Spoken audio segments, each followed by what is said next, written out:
Hi there, I'm Emily Combs. I'm the German teacher here at Jerome, and you are watching this video because you are subbing for me today in some capacity. So I wanted to go through really quickly and tell you a little bit about where you can find some things so that you have no trouble leading the lesson and that my kids get something out of it with me not being here. So first and foremost, this is my room. I do lots of different seating arrangements, lots of different seating charts. So if the kids come in, they should sit where they are supposed to sit. If they don't, hopefully I've left you a seating chart, but every once in a while I change it and I don't print one out. So I would say just don't worry too much about it. Feel free to move kids that are too chatty. Usually the upper levels are no problem. Sometimes the German ones can be a little bit too chatty. I want to show you first of all where the kids are going to take attendance. So you actually don't have to take attendance every period. You have to turn it in first period to the office. But the students actually, as they come in, they will be writing their attendance down on this little sheet of paper. So this quarter happens to be color coordinated. It may not be, but they just sign in themselves. So you don't have to worry about that. Also, if a kid asks to go to the bathroom, this is where they sign out, and here's the hall pass. Should a kid ask you for some sort of like a Band-Aid or something like that, all of that stuff is right in there. And then lastly, if they have to turn something into you, or to me, I guess, they're gonna put it right here in this blue box. All right, so hopefully that is some of the housekeeping items for you for the day. Next up, oops, I'm blocking the camera there a bit, is to show you where my subfolder is. So I have a lot of sub lessons that I've made over years and years, but most important that you want to start with, and again, my mess is a desk. My mess is a desk. My desk is a mess. So sorry, it's probably that way too if you're seeing it. But somewhere on the top of the desk, you should see a binder that says Substitutes Read Me, all right? And so you're gonna wanna grab that.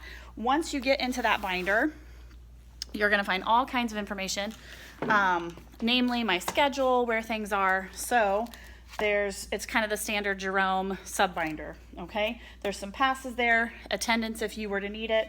If you have a kid that's being a jerk and you've got to give them a reference sheet, there's that. And then all the info here, most of which you won't need, okay? If you do flip to the back here, is all of my lessons that I've prepared for sub days, okay? There's a bunch, but you don't really even need to look there.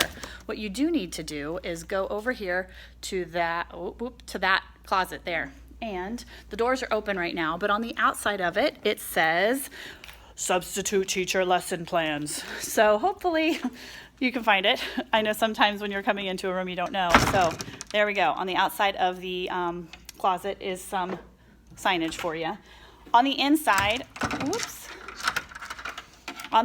we have an assortment of boxes of all of my different sub-plans. Now, these ones up here, those aren't sub-plans. Those are unit boxes, so you don't want to get into those.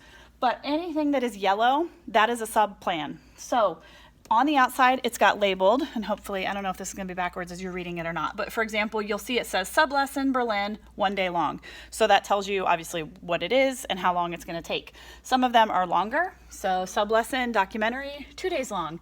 And then some of them are World War II films or Cold War films, 3 days long. English films, 3 days long. Generally, what you're going to do is I will have told you what sub-plan to do. However, if you didn't get a message about which one to do, just pick one. You might want to ask the kids if there's one in particular that they would want to watch. You can maybe do a vote with first period. The one thing I would ask is that if you pick a box, stay with it for the whole day, because it gets really confusing if you do like one lesson from here and then another lesson from that, because then I've got to kind of go through and play sleuth and figure out what was done. There is one box, the sub-lesson magazines. Here are the magazines that go with it. These are German Life magazines. And then I've also got some that are games. Where's my game one? So here's the card games one. So there's all kinds of activities in here for the kids to pick from. Now I'm just going to randomly pick one. So if they are turned around in white, that probably means they've already been done this school year. So you want to avoid doing those, obviously. And then when you open up the box, I've tried to go through and make sure that there's copies for all of the classes and all of the levels. But on the off chance I missed one, I want to show you quickly what it would look like. So here's the Munich box, okay? This has already been done this year in all or part. So when you open up the box, you are going to see this sheet. And this basically says like how you turn on the computer and things. And by the way, I should have mentioned that.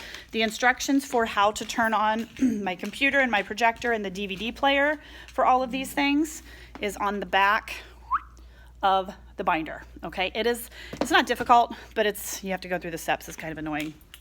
So anyhow, back to our box. When you look at this, it's got all of the lesson plans. Now you'll notice there at the bottom, it says German 4, 3, 2, and 1. Each level has a different activity. That's important because I don't want, for example, the German 1s to do an activity and then the next year them do the same thing. So even though they're organized by theme, all of them are like culture and history or the Alps in Switzerland. They each have a different activity, so they're not repeating anything. So for example, the German 1s are supposed to do Samantha Brown and Bavaria. And so here is the DVD for that and the packet for it.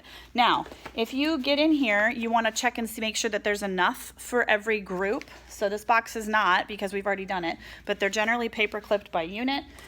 There's an answer key. If you have time at the end, feel free to have the kids trade and grade. That's fine. Level 2s then are doing Rudi Maxa, Munich, and Bavaria. There's the level 2 setup. Level 3 is doing Rick Steves. There's that setup. And lastly, the German 4s get the Globe Trekker. Okay? When kids get done, if they have finished watching the video and you've traded and graded and there's extra time, the kids should be doing Duolingo, or they might have something else they can be working on depending on where we are, what unit we're doing, and things like that. There is no reason for the kids to not be doing anything. All of them are signed up for Duolingo. It is a language learning app, so they can just hop on and kind of do that at their own pace. If you have any questions, you can always give me a call or a text at 740-971-3858, and I would be happy to get back to you and answer if I can, if I'm able to. But yeah, again, my main thing is I want the kids to be occupied while I'm not here, and I want you to have an easy and not stressful day.